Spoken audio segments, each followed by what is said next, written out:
gücü belisin er.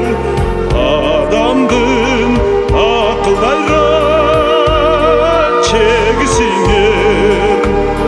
Balbanıdın kubat gücü belisin er.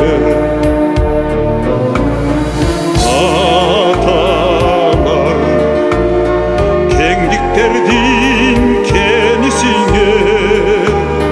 Askarı tolur arasında büyüksin er. Atalar kavgar almaz taşlarından, en biri balı içindeki egisin er. Atalar kavgar almaz taşlarından, en biri balı içindeki egisin er.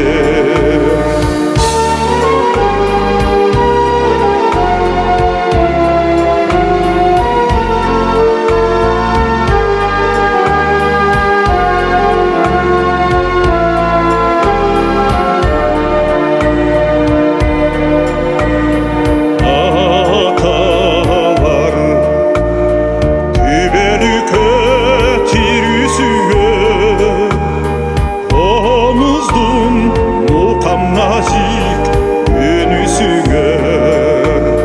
Atalar çeçenlerdin sözüsüne, beşikte caş balanın gözüsüne.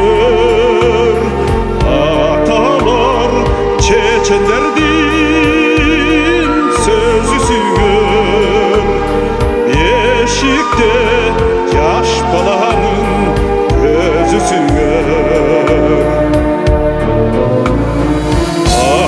Atalar çeçenlerdin sözüsüne, beşikte nar istedin gözüsüne. Atalar at çavuşta sürensünger, aldığa alı parçu yürensinler. Atalar at çavuşta